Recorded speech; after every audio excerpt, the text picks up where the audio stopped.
Жаңашылық құндылықтар өзін-өзі бағалауды нығайту.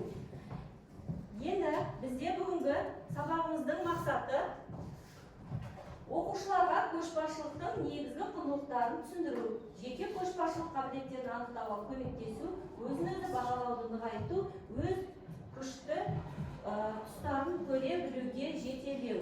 Күтілетін нәтиже, бізде бүгінгі сабақтың күтілетін нәтиже көшбасшыға тән мінез-құлық пен құндылықтарды біледі, өз бойындағы күшті жақтарын анықтайды, өзін-өзі бағалауды арттыру жолдарын меңгереді, мақсат қою және оған жету алгоритмін қолдана алады. Түсінікті ма, қыздар? Келесі, олай болса, қыздар, психологиялық ахуал. Мен қандаймын? Қазір барлығымыз әр топ, біз әзірше қазір топқа бөлінген жоқпыз, тұрамыз, топ-топ болып, орнымыздан тұрамыз да, бір-бірімізге келесі сөйлемді аяқтап береміз. Сенің бойыңнан мен деп тек қана әрқайсымыздың жақсы қасиетімізді, жақсы жағымызды айтады екенбіз. Барлық топ орнымыздан тұрайық. Жақсы. Мысалға қазір бізде аягөз бастайды Алимаға. Сенің бойыңнан мен Алимаға. Мен сенің бойыңнан қамқорлық көремін. Жақсы. Алима, жалғастырамыз. Мен сенің бойыңнан керемет көремін. Қасиетің сеніңнан. Дауысын шығарамыз, тоқтаймыз. Мен сенің бойыңнан жауапкершілік қасиет көремін.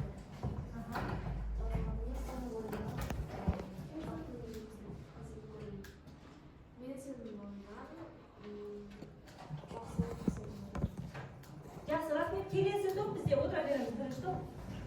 Айгер, бастаймыз. Мен сенің бойыңнан Алишаға.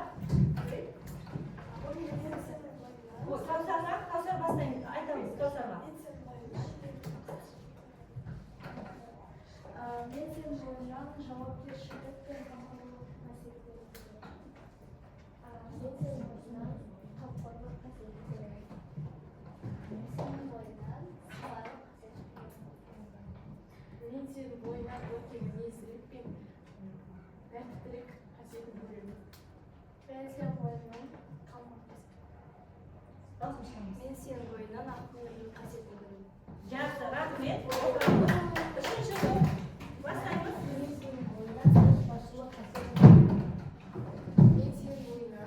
ақылдылық қасиетін көремін.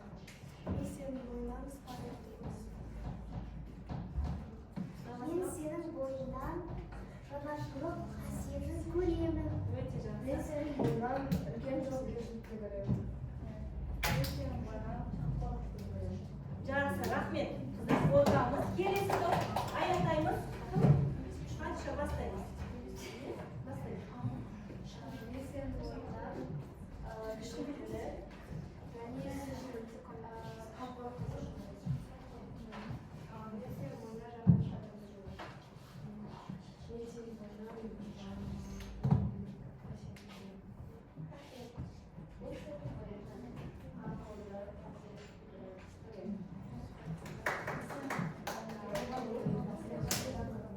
Жақсы, рахмет.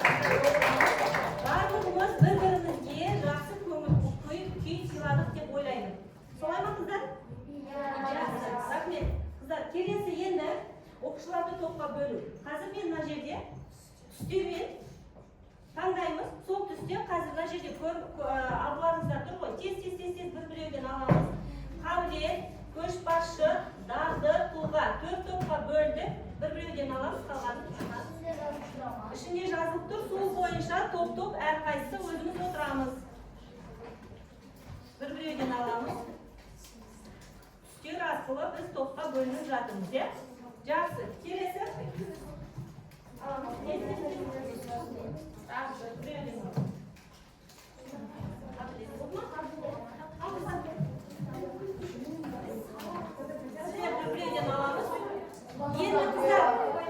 Енді топтың аты жазылып тұр ғой, сол бойынша жылдам орнымызды табамыз. Шуламаймыз. Асықпай тез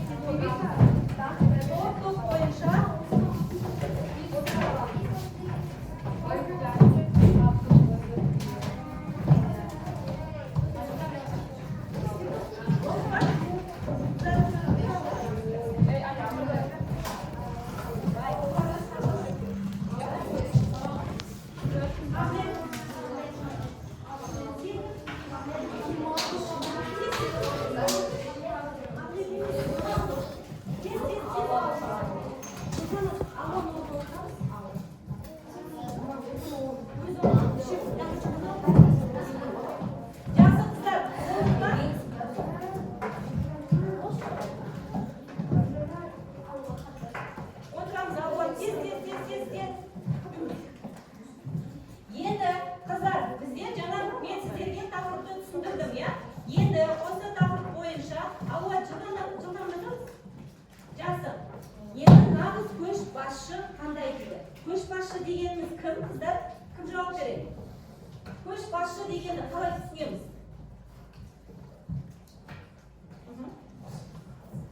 Ол қандай да бір іске жауапкершілікпен қарап, басқалармен бірге бір нәрсе ұйымдастыра алатын адам. Жақсы, өте жақсы. Тағы кім жауап береді? Келесі сұрақ. Ол қандай құндылықтарға ие болуы керек? Көшбасшы. Сұраңыз. Айтшы. Жауапкершілік, ақылдылық, және сабырлық. Жақсы, рахмет. Келесі бізде көшбасшылықты үйренуге бола ма? Үйренуге болады. Иә? Жақсы. Келесі қыздар. Бізде енді көшбасшылық құндылықтары. Жаңа мен сұрадым ғой, көшбасшы деген кім? Ол қандай құндылықтарға ие болуы керек деп, иә? Енді бізде қыздар, көшбасшы дегеніміз, көшбасшылықтың құндылықтары ең бірінші жауапкершілік болу керек. Көшбасшы болу үшін шешім қабылдау керек, коммуникация, еріктілік, бастамашылдық, ынтымақтастық, одан кейін сенімділік болу керек екен. Түсіндік па қыздар? Енді жауапкершілік дегенді қалай түсінеміз? Ол өз ісімен шешімге жауап бере алады. Иә? Келесі шешім қабылдау. Шешім қабылдау дегеніміз ол барлық адамға тең қарайды. Дұрыс шешім қабылдау керек. Дәл солай қыздар, коммуникация, еріктілік, ынтымақтастық, сенімділік болған адамда көшбасшы бола алады екен. Келесі, енді қыздар бізге қазір топқа бөлініп қойдық қой, қабілет тобы, көшбасшы тобы, дағды тобы, одан кейін тұлға тобы. Енді осы топ бойынша қазір мен сіздерге бірінші топ, қабілет тобына мақсат ағашын беремін. Бұл жерде қазір сіздерге міне не беріп отырмын. Осыған параққа ағаш саламыз. Қарайтшы, қыздар. Енді тапсырмаларыңызды қарап алыңыздар. Параққа ағаш сызасыздар. Оған тамырларына менің құндылықтарым, діңгегіне менің басты мақсатым, жапырақтарына мақсатқа жету қадамдар, жемісіне жетістік нәтижелерін жазамыз. Ал басталыңыздар, сіздер бастай беріңіздер. Келесі екінші топ кластер әдісі тақырыпты ортаға жазылады. Ал айналасына оқушылар идеяларын жазады. Идея дегенде бізде жаңа көшбасшылық құндылықтар туралы өзіміздің идеямызды жазамыз. Енді үшінші топ, қыздар, түсініксіз болса сұраймыз. Үшінші топ постер қорғау әдісі. Топтық талқылау арқылы тақырыпты түсінеміз. Өзіміздің тақырып бойынша сұрақтарымыз болса ішімізде талқылаймыз. Топтарға тапсырма беріп, оқушылар мені қараңыздар, постер жасаймыз. Көшбасшының қасиеттері, көшбасшының міндеті. Сіздер соны жазасыздар. Сіздер төртсіздер ма? Үшінші топ қарадық қоя, тапсырманы қарап алайық. Болмаса түртіп алыңыздар. Көшбасшының қасиеттерін, көшбасшының міндеттерін жазамыз. Түсіндік па? Бастаңыздар. Төртінші топ. Сіздер тұлға. Дәл солай, бірақ постер қорғау әдісі көшбасшының міндеті, көшбасшының қоғамдағы рөлі дейді. Түсінік па қыздар?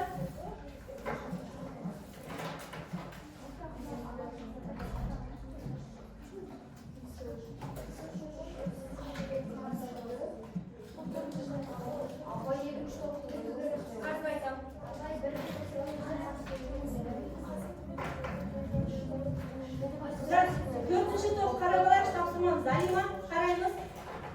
Қарап алдық қой. Енді үшінші топтыңқы көшбасшының қасиеттері мен көшбасшының міндеттері. Екінші топ кластер әдісі тақырыпты ортаға жазасыздар.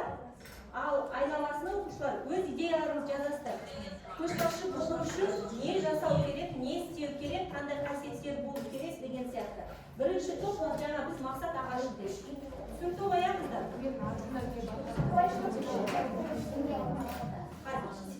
Төртінші топ көріп алсыздар. Бірінші топ. Қыздар, уақыт кетті. Сіздерге жасап, дайындап бітуге 5 минут бердік. Түсініп қоямыздар.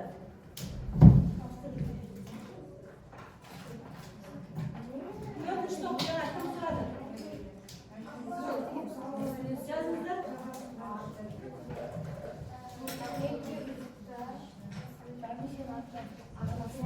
Сізге карандаш керек, бірінші топ. Керек па, берейін ба? Қазір, бірақ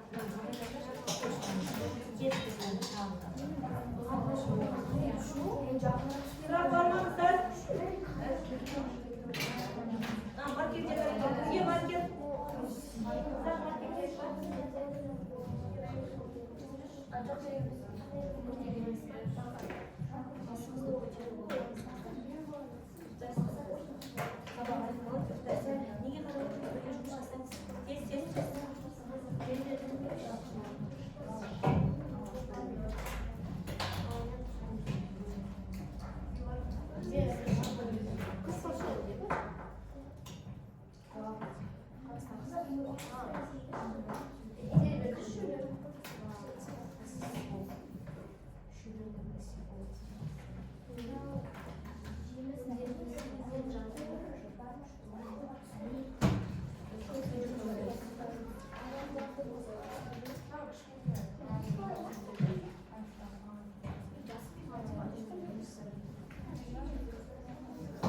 Бірінші болған топ қыздар.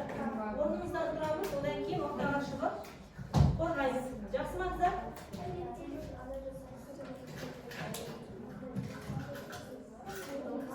Қай топтан оқтамыз?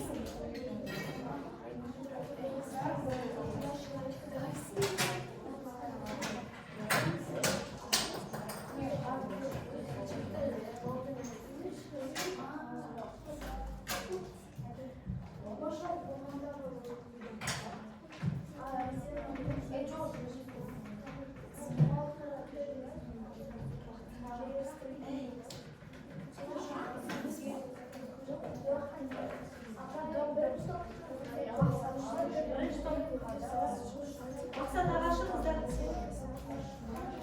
Құндылықтар діңгегіне менің басты мақсатым мақсатқа жетіп қазандар жемісіне жетістік нәтижесі. Үшінші топ. Көшбасшының қасиеттері мен көшбасшының міндеттерін жазасыз. Үшінші топ.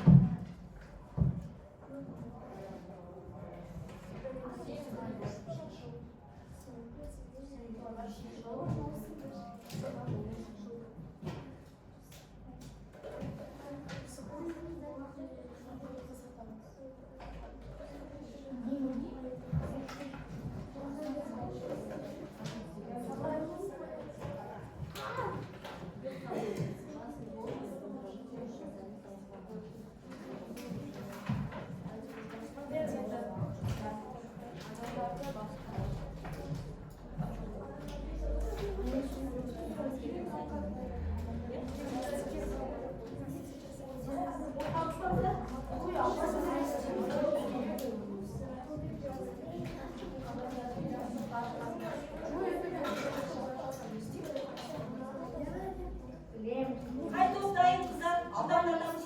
Уақыт. Екінші топ.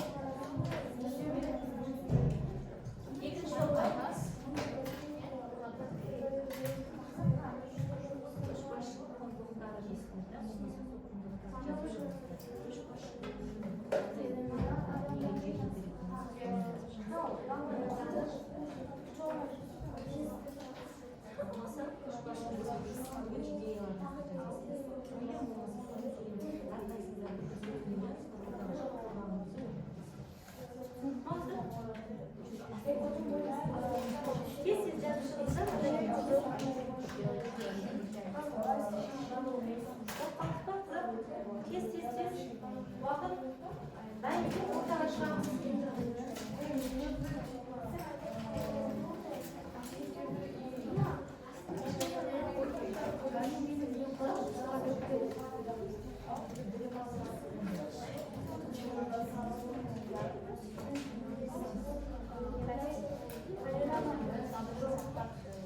Öz ideyalarımızı mesela en karşı olsam degan siyatda öz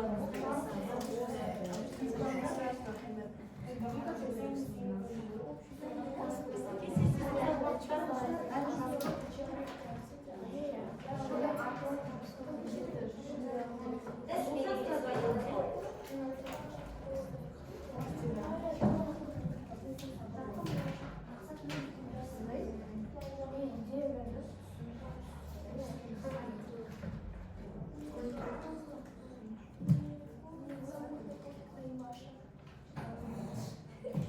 Hayır toplayın kızlar.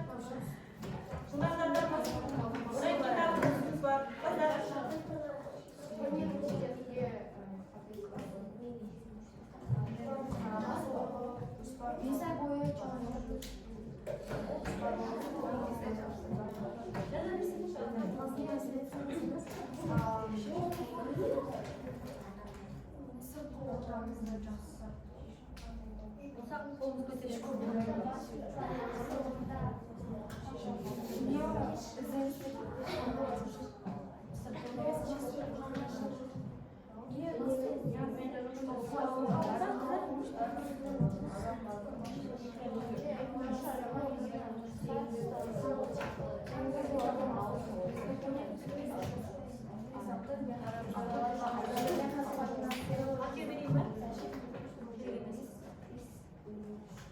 Haydi toplayın kızlar. Gelin ortaga.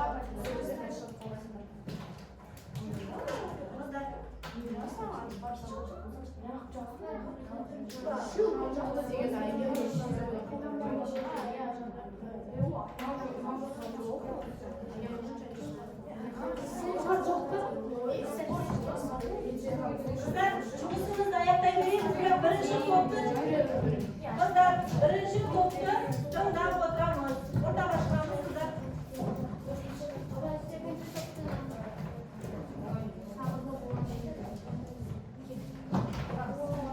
Бізде бірінші топта мақсат ағашы еді, иә? Міне тақтада көрсетіңіз қыздар. Ал қыздар, жұмысымызды аяқтаймыз, бірақ тыңдаймыз. Аха, кім бастайды? Қыздар бастаймыз. Аша. Талқа. Команда бастығы, сенімділік, жауапкершілік, одан кейін бар коммуникация, тапқыршылдық, сабырлық, және Жақсы. Келесі. Кімге еді?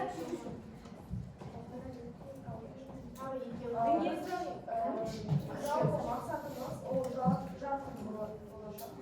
Жақсы.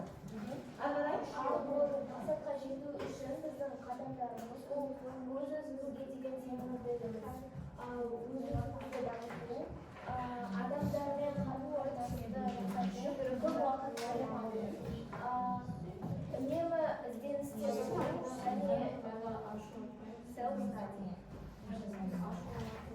Аяқтаймыз қыздар.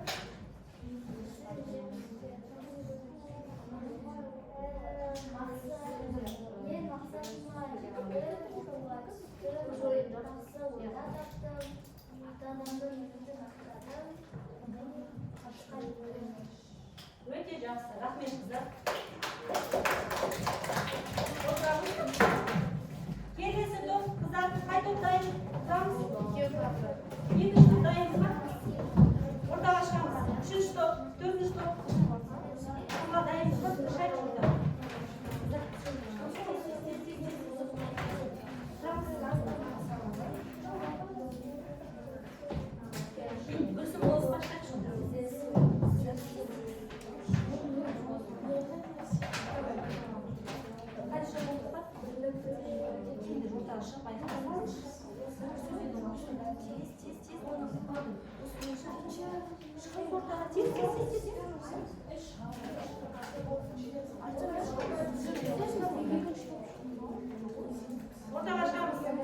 дайын, жаңа білмепсіз ғой. Келдер, қыздар, қабылға. Тез тұра қаламыз. Екінші топ бізде построение, иә? Төртінші топқа кешіріңдер. Төртінші топ бізде, иә, просто қорғау әдісі. Қыздар, біз аяқтады қараймыз, Осы бостырда біз көшбасшының міндеті мен қоғамдық рөлін бейнеледік. Көшбасшының міндеттеріне ісіне жауапкершілікпен қарау, сабырлылықты сақтау, уақытты тиімді пайдалану, сенімділік таныту, адамдармен тез табысу, қиын жағдайлардың шешімін таба білу және өз тобын алға тарту. Көшбасшының қоғамдағы рөлдері. Ең бірінші ол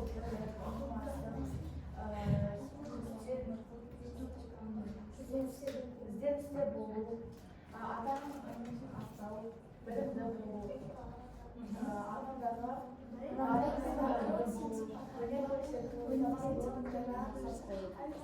жақсы, өте жақсы. Рахмет. Келесі топ, ортаға келіңіз. Келесі қайтып дайын. Шығамыз қыздар. Ортаға. Тез аяқтаймыз. Дағды. Ортаға шығайық.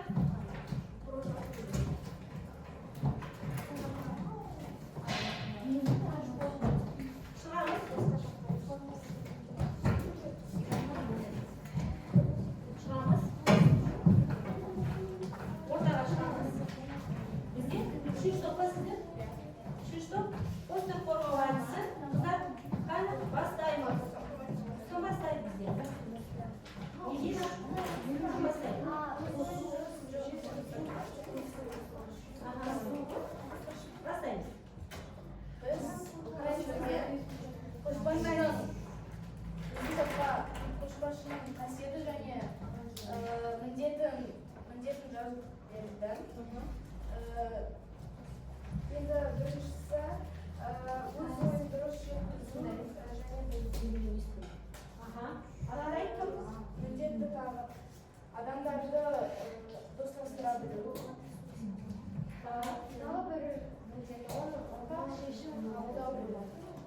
Жақсы. Ары қарай, Алима? Тағы да бір міндеті адамдармен жақсы араласу.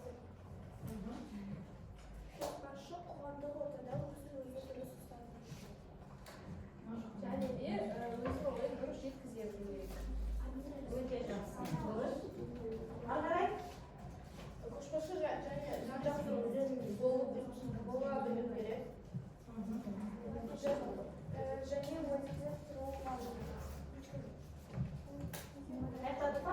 Жақсы. Және көшбасшының қасиеттері. Көшбасшы өте пысық болу керек, сабырлы болу керек, сенімді.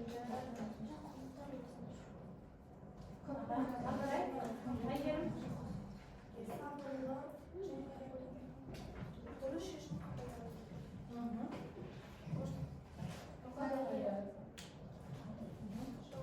Көшбасшы адамдармен жұмыс жасай білу керек, шыншыл болу керек, және жауапкершілігі болу керек. Жақсы, рахмет.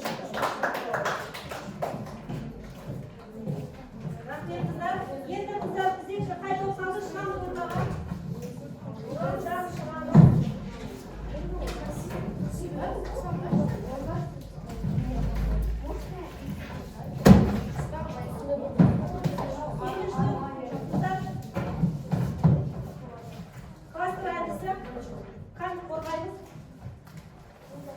Бастаймыз.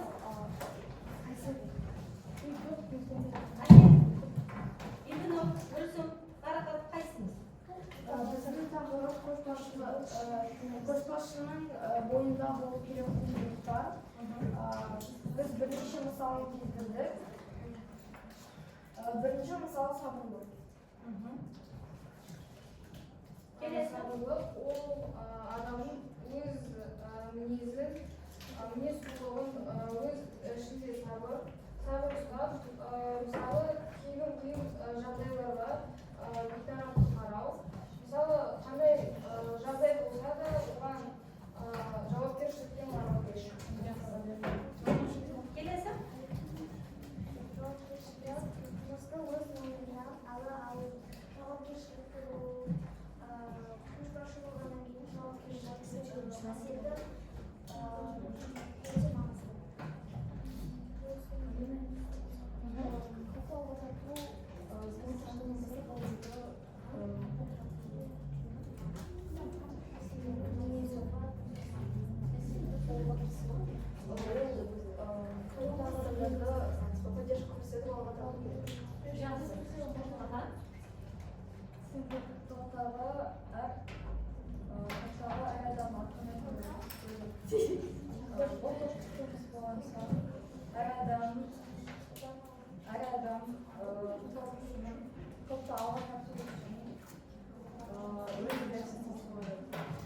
Көшбасшылық құндылықтар тек қана жауапкершілік емес, басқаларды құндылықтар ол адам ретінде білу, жауапкершілік қана емес, сынай білу, оларды түсіну және де оларға сүйіспеншілікпен қарау.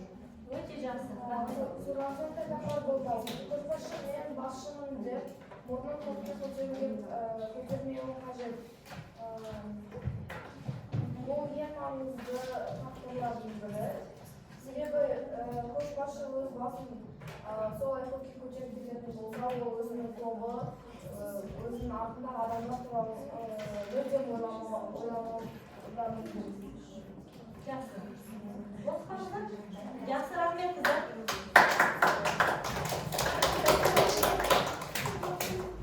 Келесі бізде қыздар негізгі тапсырманы орындадық. Рахмет, өте жақсы. Енді бізге келесі 4 топ бар, өздеріңіз жасадық қой. Енді бізге қазір сіздерге мен ой көрсетемін.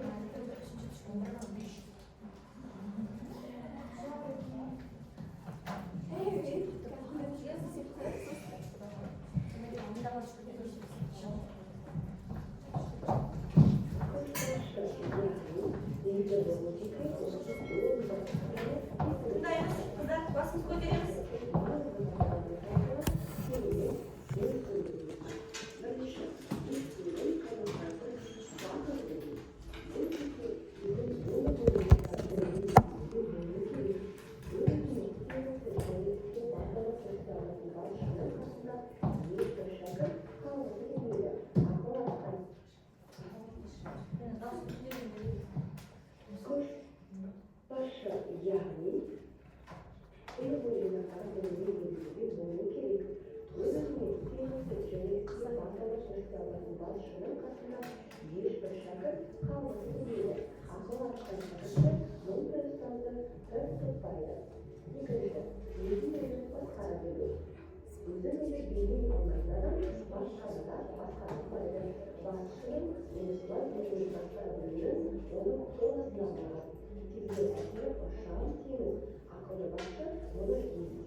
басшы болу үшін сыйлы болу шарт. Өз беделі мен атақ абыройын ардақ тұтатын басшыны басқаларда қадірлемейді. 8-ші, жанашырлықпен қатар түсіністік. Жолы болуш басшының басқаларға жолдас болу керек. Оларды жай күйіп, өміртішілігін, басына түскен басшылығын, тіпті қуанышын өзі өткен басшылығы нағыз басшы болады. 9-ші, жағдайға қанық болу. Нағыз басшы айналасында не болып жатқанын жіті қадағалап отыруы керек. 10-ші, жауапкершілікті толығымен өз мойнына алу. Білікті басшы осындағыларды жүрегі кемшіліктермен қателіктерін толығымен қабылдап, өз міндеттерін білуі керек. Егер ол бұл жауапкершілікті мойнына алдырып жалтарып, басқаларға алдырар болса, онда оның жақсы басшы болмағаны. Осындағылардың бірі қателік жасап, сол арқылы өзінің біліксіздігін көрсетсе, басшы бұның өзінің кемшілігін қабылдауы қажет болады. 11-ші, ынтымақ.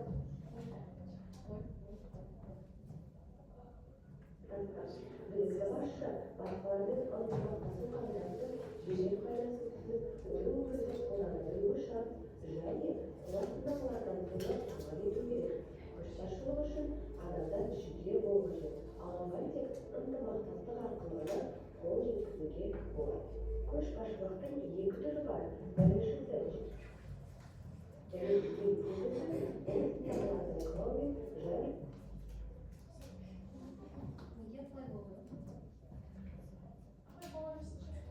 көшбасшы, яғни лидер.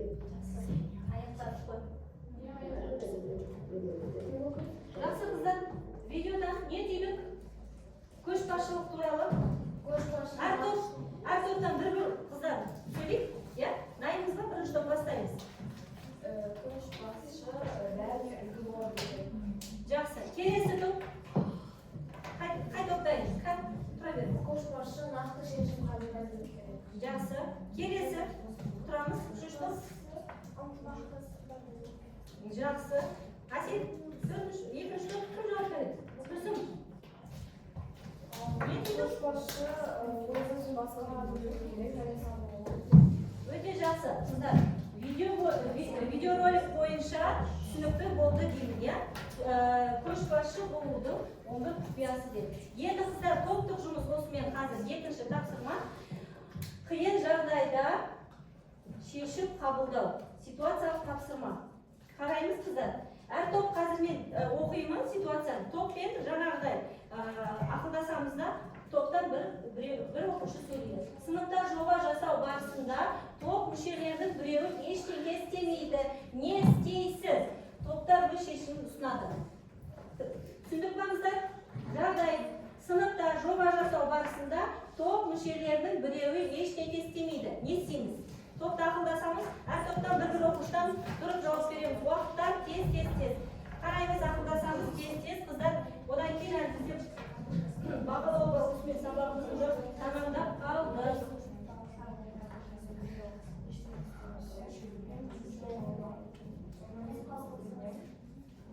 Топ дайын ба? Бірінші топ? Дайынбыз ба? Бұл бағалау үшін. Қай топ дайын қыздар? Ақылдаспадыңыз ба әлі? Сыныпта, мысалға, жоба жасау деп жатырмыз ғой. Қазір мысалға басымыз көтереміз. Мысалға қазір жоба жасаудан бұрын жаңа тапсырма берді. Сол тапсырма жасаған кезде әр топтан бір оқушы дейікші, қастарымызда отырған бір қыз жаңағы неге қатыспай қалды? Тапсырмаға. Не істейміз? Соған мысалға жауап берейікші. Тапсырма берді жаңа. Жоқ. Әр топтан бір оқушы тұрып жауап береді. Қай топ дайын? Екінші топ дайын. Тұрамыз. Қыздар, ағамыз тыңдаймыз. Оқимыз.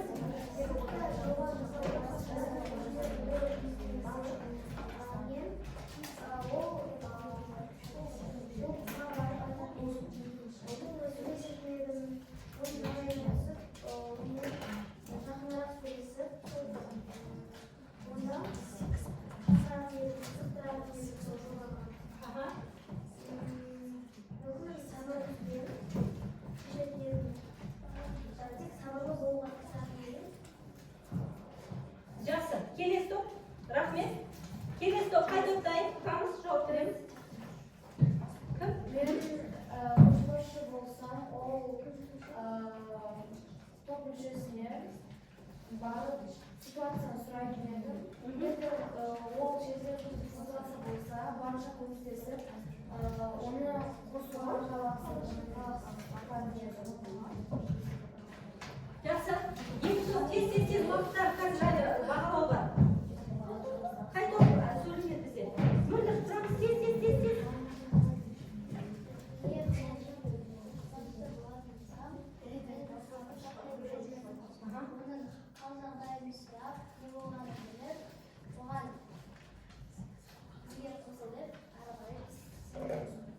Жақсы. Рахмет. Келесі. Алла. Егер де топта бір адам сабаққа қатыспай, бөгетленіп отырса, мен оған ауыз сөз сөйлемейтінмін. Тем более біреу бастаса, оны қолдап кетпейтінмін, 5 алтымыз бар. Жақсы. Ауыз сөйлеп, жүрегіне тиетін сөздер айтпайтын едім. Керісінше қолдап, сен адасып кеттің бе деп жол көрсетіп, бір-біріңізге көмек қол ұшын созатын едім. Жақсы. Өте рахмет. Келесі қыздар, мен жаңа сіздерге тапсырманы берген кезде барлықтарыңыз қолдарыңызға стикер таратып тұрдым, иә? Өзін-өзі бағалау баспалдағы. Енді қараймыз қыздар. Қазір өз-өзіне қаншалықты сенесің. Екінші, қай баспалдақтасың? Бір қадам жоғары шығу үшін не істейсің? Осы бойынша жазамызда стикерді жаппаймыз. Берем. Қыздар, түсінікті ғой, иә? Жылдам жазамызда кім аяқтады жабыстыра береміз. Кімге керек қарты?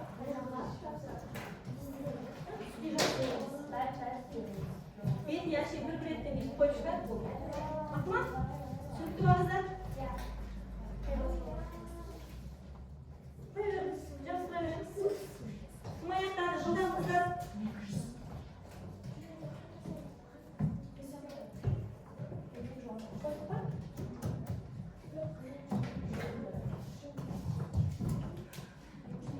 Жабыстырамыз. Өз-өз бағалау баспалдағы қыздар.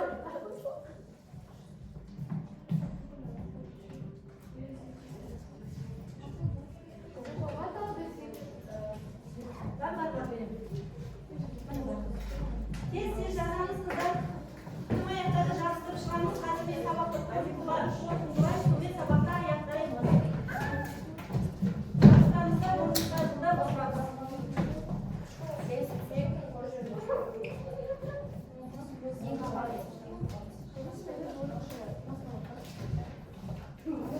Жабыстырамыз, отырамыз.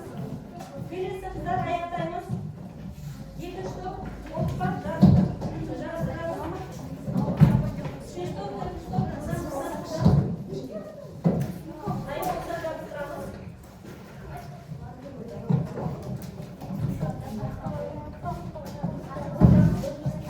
Тым болды жабыстырамыз.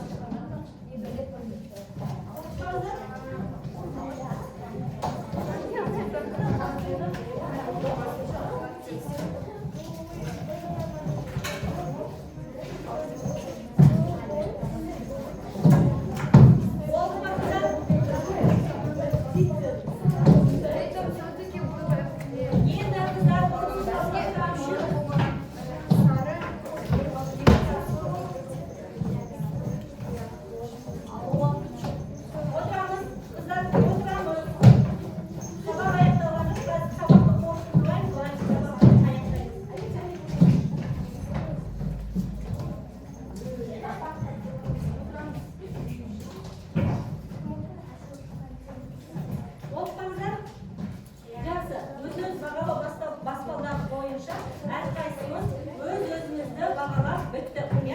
Жақсы. Ажар. Келесі енді бізде орнына қозғалмай жатырмыз. Жақсы, енді қыздар олай болса сабағымызды аяқтаймыз. Бүгінгі сабақ өте жақсы өтті деген ойдамын. Барлықтарыңызға рахмет. белсене қатысқандарыңыз үшін. Ең бірінде көшбасшылық бір күнде қалыптасатын қасиет емес екен, иә? Әрбір кішкентай жетістік өзін-өзі бағалауды көшбасшы болу жауапкершілік, құрмет және үздіксіз даму. Нағыз көшбасшы тек бұйрық беретін адам емес, ол адамдарды шабыттандыратын, көмектесетін және бірге дамуға жетелейтін тұлға екен. Барлықтарыңыздан көшбасшы болу қолдарыңыздан келеді деген ойдамын. Көшбасшы болу барлықтарыңыздың, әрқайсыларыңыздың өз қолдарыңызда. Сіздерге сәттілік. Бүгінгі сабаққа рахмет.